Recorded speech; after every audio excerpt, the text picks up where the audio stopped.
Sloan Tate is a medium and spirituality coach. She's a second-generation practitioner and mentor who is most well known for her mediumship development courses and workshops. An alumnus of the world-renowned Arthur Findlay College, Sloan is the author of the acclaimed book, A Guide to Afterlife Communication: How to Heal from Loss and Connect with Your Loved Ones on the Other Side. And she is passionate about transforming mental illness into spiritual powers. I'm in conversation with Sloan here on Third Eyesight. My name is Juan Francisco, and I'm a psychic medium and tarot card reader. I've always been curious about the supernatural, the paranormal, and psychic abilities, and I'm here to share my stories and interview folks who want to share their own stories with us. Let's get to it. Sloan, thank you for joining us today. Thank you for having me. And I would love to hear about your work as a medium. Obviously, I've met you before. I've done a spiritual development class with you. It's been, I think that was 2020. So we'll go into that a little bit. But tell us about your work as a medium and as a coach. What does all that entail for you? Well, I'm a medium that works with transformation and manifestation. So I typically work with clients that are developing mediums that want to advance and apply it into their lives. And how did your journey start? Because I know for some people, they've experienced things since they were a child, and for others, it happened later in life. So what was it like for you? For me, it was really I I I think it's interesting to ask any medium that question because I think we can all relate. Doing this development work, you realize you've had it all along, right? Um, and I was actually the kid that was often medicated, needed the extra test time.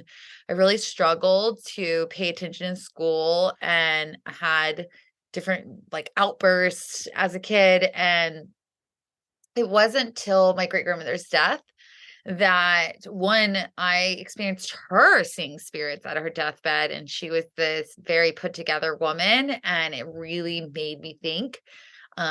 Growing up in the South, as they call it, it's typically very Christian based here, and mediumship wasn't some. I didn't even know what mediumship was, but when I experienced her, at her deathbed, experiencing her loved ones coming through really opened my mind, made me think, and then I realized I didn't wanna live in a world without her, and as I developed, crazy enough, all the ADD, ADHD kind of stuff, the medication I was taking, I no longer needed to take that. I really found that it actually began to heal me. Wow. And something that you've been very open about sharing in in circles that you've led, but also I think on social media is how your history with substances, and is that something you're comfortable sharing? Yeah, I mean, I come from a long line of alcoholics, which I've never really shared before, but and what I find and when I work with clients, I really love to do family constellations. Family constellation is the belief that it didn't start with me. And being able to map that with mediumship helps us really find that lineage that we really are always passing that baton on and paging the way for what our ancestors went through. And I believe that we have a duty to use our gifts and put our intuition first and share it with the world because our ancestors often in our history didn't have that ability to do so. And it does hide in our family lineage as extreme, extreme religion, addiction, mental health problems, and being able to develop your mediumship actually helps you move forward in life. And not only that, but it puts you in the chain of all of life. It puts you in the chain of God, right? It puts you into alignment of God because mediumship is that this exploration of does God exist? Does this higher power exist that connects all of us? And when we are in that question, it's such a big question that it pulls us up and aligns us just as if we are in as a tree, right? And we're just getting our nutrition as we need. We just living in the abundance of nature, never hurrying. Nature never hurries and it's always on time. So just being into that. But for me, I do recognize that there's a lot of things that pulls us out of our gifts and our abilities. And now I'm super open and like I'm not sober, but I'm a sober at mind. Mm. And I don't give myself away, my power away to substances. But I did take a 2-year sober journey, and that was super eye-opening. I mean, sober from everything and just super eye-opening to see where am I numbing? Where am I, reaching for this because everyone else says. And I think as mediums, there's so much stories around like, don't drink alcohol, don't do this. And to me, it's all about what feels good to me. And even now, the takeaways from that is that I don't drink all the time. Like I rarely drink. I really use anything anymore. Like I just love being really sober. And in fact, sometimes when I do partake in like smoke a joint or the rare time I do, sometimes there're just moments where I'm like, God, I wish I was experiencing this sober, So I think it's like, it's that falling in love with the present moment. And it's made me a better medium because I've been able to really hold myself to a higher caliber and process my emotions more so than I've ever been able to. And just leaning on the wings of spirit, getting high off of life, That's right. That's right. Thank you so much for sharing that and being so open about that. And something you said about mediumship being like the exploration of God, higher power, whatever people want to call it, I call it God too. That was so beautifully said, the way you put it, because that's what drives me to do the work too, is we all have questions. And for me, the way I see it is I don't pretend to have all the answers, but I'm gonna ask all the questions that I can.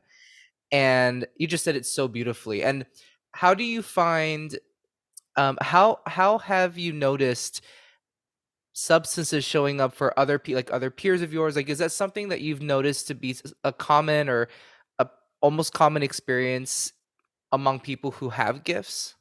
Oh, yeah. I think cannabis is a big one. Hmm. Big one. It was especially when it started becoming legalized, it became a miracle drug for a lot of people, and it's not even substances. I mean, it can be anything that we Right. put before God, right? And I know that right, I know that God is, a term that some people may be triggered by, but it's really being able to accept this connection of this higher source that animates all of us, right? It's this life force energy that moves through all of us. And I think taking away the need to take credit for my gifts, for my business, for my ability is is not supportive, right? Like, so being able to put it in the hands of God and just allowing this much larger force than me and this connection to all human beings and all clients and all beings everywhere, tapping into that is such a deeper place to move from. And I wanna say that cannabis definitely has its place, and I know there's a lot of clients that are people probably listening right now that have explored found their spiritual gifts through substances, and, um, and I have too, it's, like, beautiful. But I think what's interesting about it is that I don't think that we always need to have this medicine. Medicine is not meant to be taken all the time. Sometimes in our lives, we may need it, but there are moments where all of a sudden it's not calling you anymore. And so I've definitely worked with clients being able to be comfortable with that sobriety Hmm. and being comfortable with their powers and being able to it's almost as if you're like when someone smokes a lot of cannabis, it's like taking a shell off of them and having them experience life through a clear lens, right? And I think also we have this like black or white of like, oh, if I stop, like I can never start again. Yep. I really thought when I was sober for 2 years, like that was my thing, but all of a sudden I just realized it's really about your intention behind sobriety too, like, and really getting away from, like, the fear-based and just, like, really being able to experience things. I will say that your messages get so much clearer, money gets clearer. So I think when it's time to, like, cut the cannabis, especially with cannabis, when or any kind of medicine or, like, Mm, alcohol as well. If you are desiring clarity, if you are not feeling clear, that is the number one red flag because it does. It's a great creative medicine that has been used to write the most amazing songs, right? Like, have the best comedy. And there's a time to play and create, and there's a time for more of getting down to the gritty and getting to work. And yes, we're mediums. We're working with this creation, this play, this energy, but we're also here to share this, and it's our duty to do that. So there's two aspects of it. And you can just receive a message or 1111, or you could use it to plan out your year, yeah. and mapped out. Like, I'm always amazed how I can tap into programs way before they're even begun. And so I'm already set up, prepared. I know who's coming into this container. I know what the information is going to be about because I've sat with it in a sober mindset and prepared for it. So I'm all for play. I'm all for play. And I'm also here for that, for clarity, and being grounded and being in that sober mindset and really. And I think another thing, it's a clarity and also just like all of a sudden I notice clients come to me and they lose who they are. They forget who Mm. they are. We need a personality drink. We need, and um even mushrooms are the same thing. That's one of the miracle medicines of our time. But everything is all about the intention behind it. So if you're have the intention of I don't want to deal with this, and that might be like, I'm going to take this to deal with this. Maybe it's an emotion, maybe it's something you're going through, or you're trying to move forward in your business. It's like, actually, getting sober and clear is what's going to support you the most because believe it or not, your messages do not become stronger just because you're on substances. The same way you can go into an ayahuasca ceremony, I promise you, you can have those same messages and integration like through your body. And also the last thing I'll say is integration is so important with anything that we put in our bodies. Absolutely. I couldn't agree with everything you just said more. I think about, like, I'm very open on the podcast. I have been before and on social media about my relationship with food, um, and my relationship also with romance. There have been times in my life where I have used food as a medicine, or I've put the pursuit of romance above honoring myself. And you're right. It's not, if I'm understanding correctly, I'm understanding, what I'm agreeing with is it's not so much about vilifying the medicine, the item itself, the substance. It's about how are we using it? Are we enjoying it, or are we using it to cope? And I think the topic of recreational use of something and tapping into our highest selves, it's a playful, creative, interesting thing. And also, when it becomes a dependency, I think we are our best judge of where we draw the line with that, right? And I think I'm actually going to be interviewing somebody soon about I have no opinion personally about psychedelics, but they're going to talk about taking shrooms and other psychedelics and meeting their mother who had passed.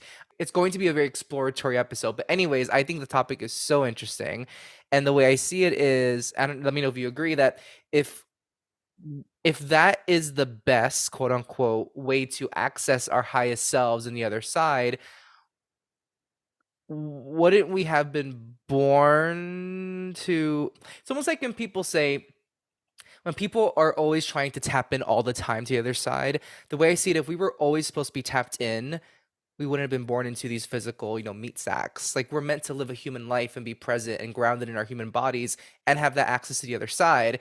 And I kind of see it like if recreational use of something is the best or only way to access that, then what's the point of being in our meat sacks sober the way they are? I don't know if that makes any sense. Yeah, well, I think that,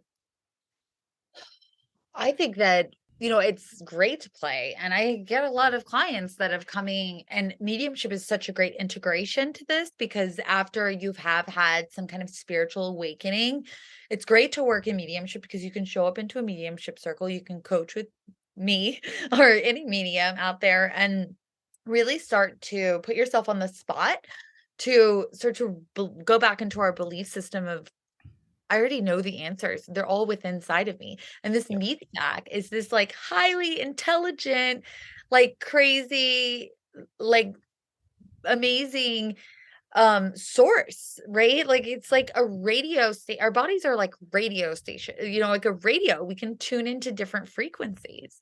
And we don't need medicine to do it, although it's super fun to do it.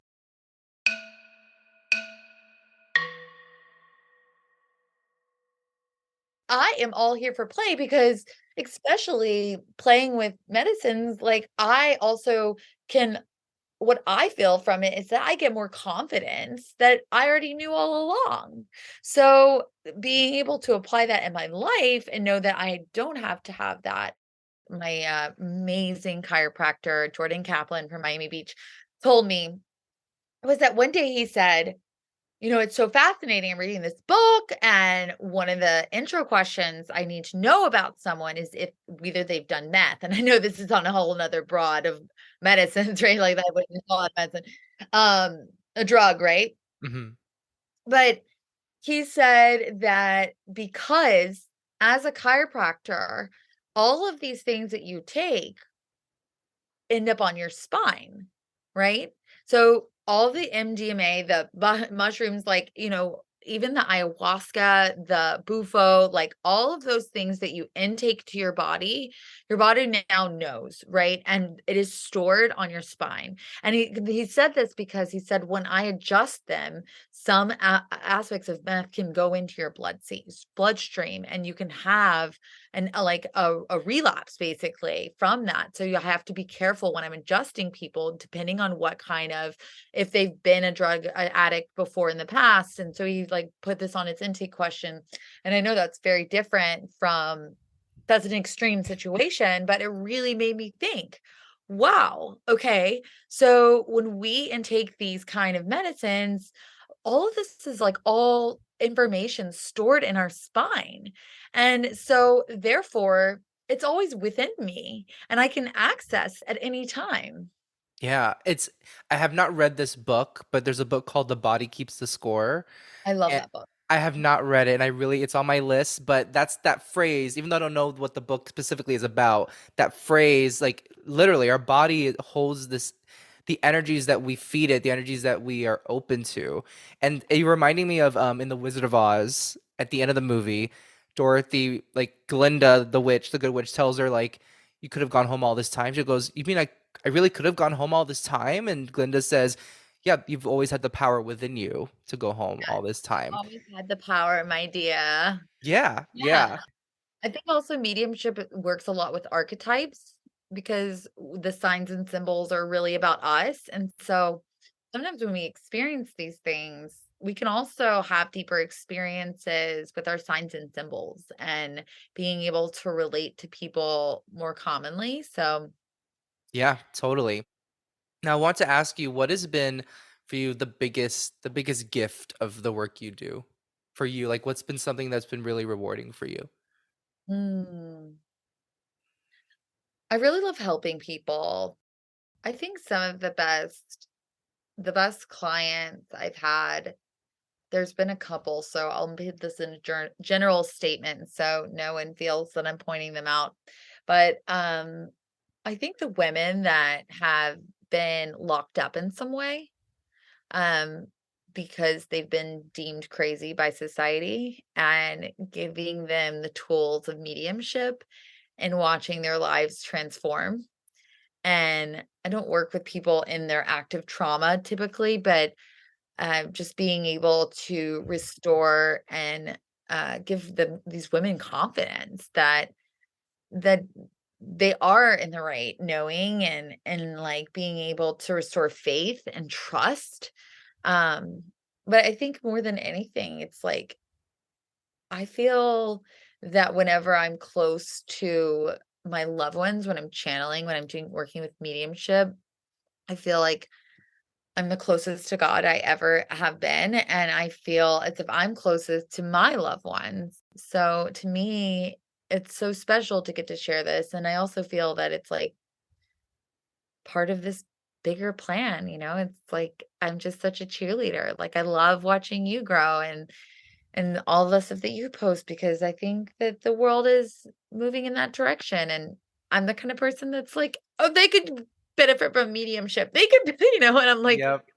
we could all just like if we just lived in a world full of people listening to their intuition, their heart, their purpose.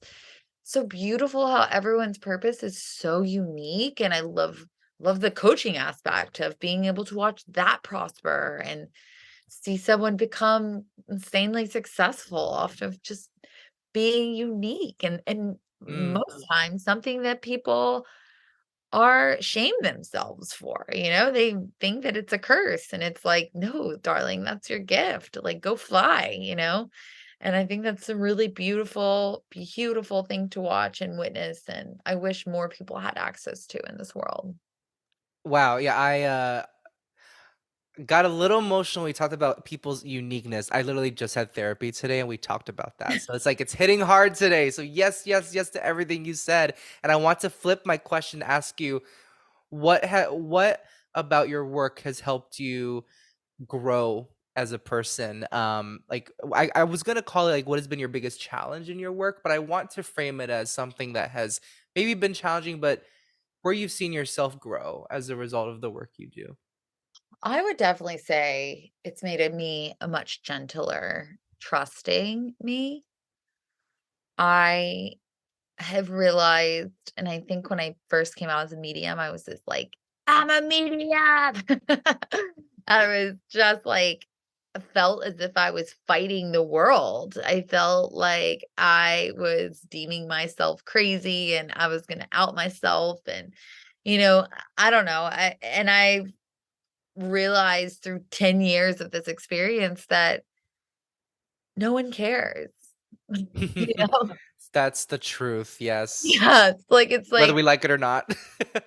I mean, everyone is supportive. And I think throughout time, it's grown into this world of opposition and people, there's just a whole ecosystem of amazing supportive people that want to see me succeed and believe in mediumship and that are willing to let spirit transform their lives and want to be a part of this and want it for themselves. And people are on the edge of their seat, waiting for me, for my purpose. And that was something that I didn't understand until much longer down the line.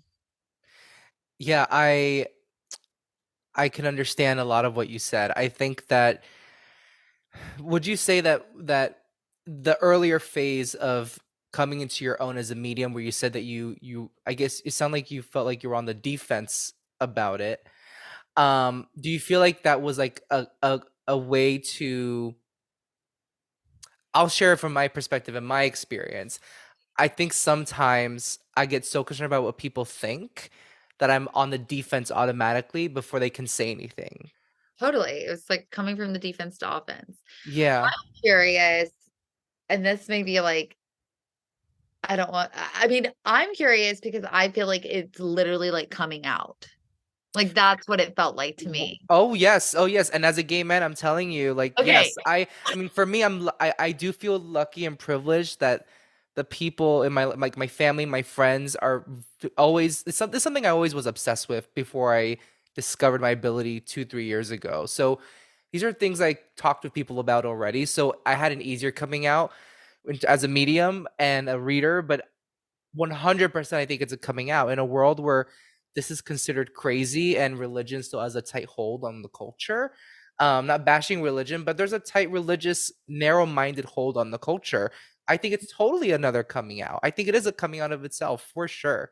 I feel like it's very so I mean, I haven't come out as gay or like had to go through that, but I think that there is like anytime you feel fear that your life could be in danger, because in many we are so blessed to even me, like I was pretty supported, but still was like, I'm a medium, like I needed to do it loud. I needed to be flaming, Yeah. like I just needed to like break the ice, tell everybody who I was, like and now I'm so much softer in it, and it's, like, not that big of a deal, but I really felt like I feared for my life, like, I had to go through those progressions of, like, "Oh my god, I thought I was gonna be locked up against my will," and I have worked with women that have been locked up against their will, so I know it's a real variable, and there's people that still die in the name of different what God you believe in, what religion you're in, like, there's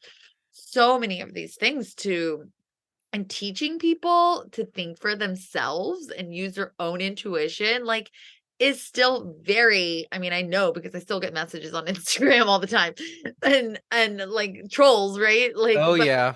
Yeah. but I just get, like I know it really triggers people, and I know it's there, but I also can lean on an amazing support system and love, but when I first began, there was just so much fear that I had to work around and understand and look at from so many different dynamics and break down and understand that not that the fears aren't real because just like we said, like this is true, right?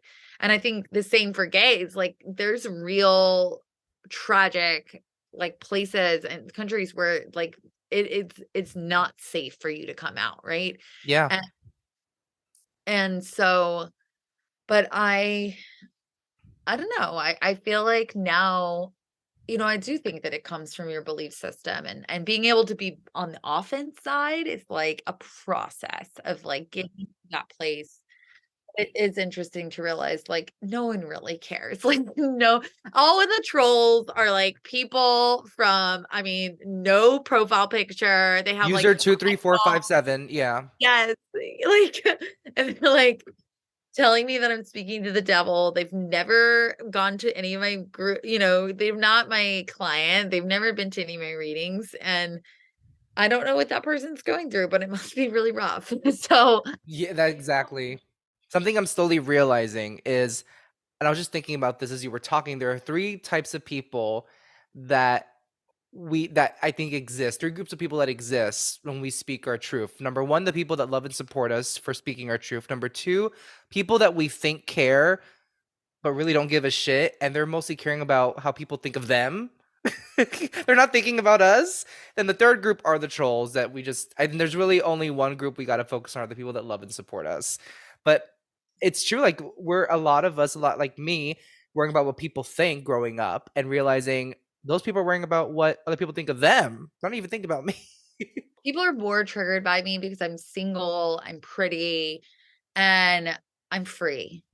I don't give a shit. I wear my emotions on my shoulders like they are awards, like Hmm. I don't hide anything. I've trudged through hell, okay? Like, and I'm going to tell you, it's a place on earth because I've created it for myself time and time again. And I can tell when someone's going through something because they're uncomfortable by that. Like they are intimidated by it, And not to say that I don't get intimidated by people too, but I am here to kill my masters, okay? Like, and I immediately mean by kill my masters is do that inner work to where all of a sudden you are no longer idolizing them, you're no longer triggered, you are reflecting that all back inward and you are doing that work. And that will help you in your mediumship. That will help you in your psychic work because you will have a deeper understanding of your symbols and signs and yeah. Yeah. So 100%. Now, your spiritual development circle, and actually, your spiritual development circle is the first taste I ever got of tapping into my own mediumship abilities. And at the time, I wasn't as open to them as I was later. Um, it through it into the last few years. So I think at the time, to be honest, I took it and I loved it. And oh my gosh, the people I met in that group, there were so many gifted people. And I think I didn't realize my own gift at the time. I was just doing, like, I'm curious, let's see what happens. But I remember a mutual friend of ours, someone that you knew that I had gone to college with, told me about your spiritual development circle. And I remember joining it. It was 2020, it was virtual. I would think it was one of your first circles online because of the pandemic. Um, and that totally started me on my journey. And I wanted to ask you, like, can you walk us through what happens in the spiritual? Obviously, I know, but for the listeners, what goes on in your spiritual development circle, and how do you facilitate it?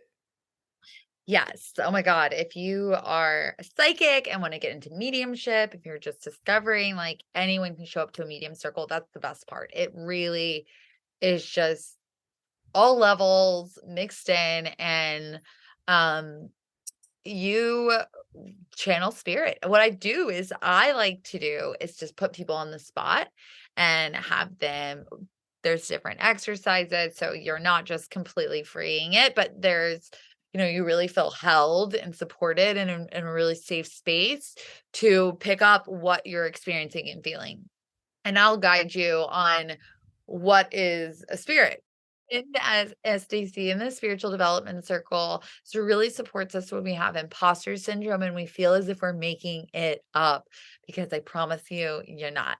It also allows us to get it wrong and understand that we're actually always getting it right. It's really how we are sharing the information. So mediumship is absolutely, it's a marathon. It's not a sprint. And it takes us showing up to these kind of things to flex that intuitive muscle and be in a safe space, build community, because my community is amazing. I'm so blessed with the most amazing clients, like from all around the world. It's one of my favorite things to work with these beautiful people.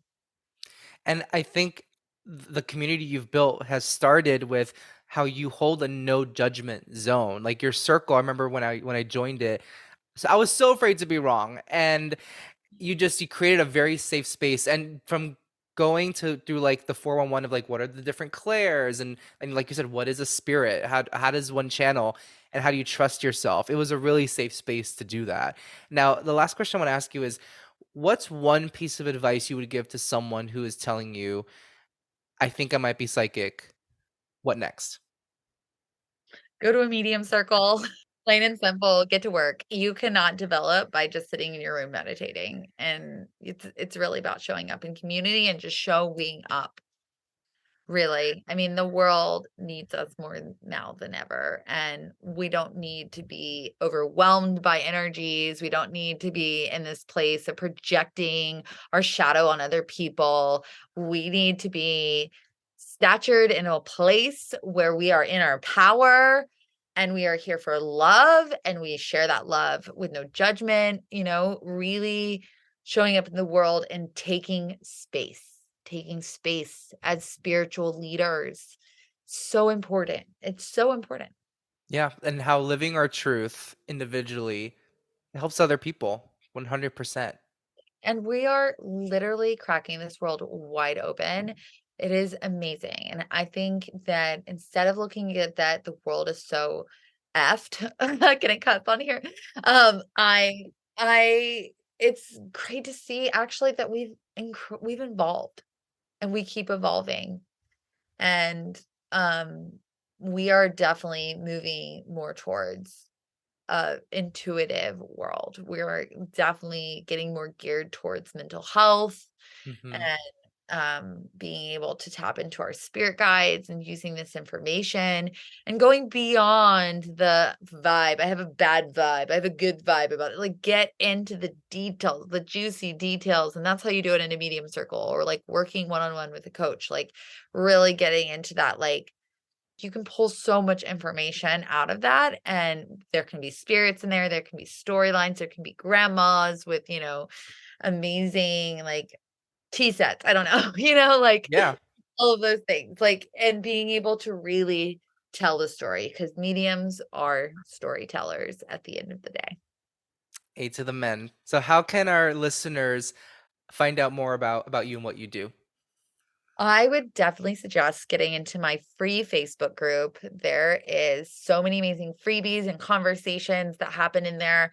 And I put all my offers in this Facebook group. It's called Mediumship Support Group, and it's an incredible resource for anyone that is already out there practicing, or if they're just beginning. It's a great connection space. Also, you can access me on my website at sloantate.com, and there will be a link for my Facebook. There should be a link on my Facebook group there as well. Wonderful. Well, Sloan, thank you so much for joining us today and sharing your story with me and with us. Yes, thank you. Thank you for being here. And I'm a fan of your works now. So Well, thank I'm you. I'm fangirling. Thank you. Well, you are a big part of it, so thank you. Thank you.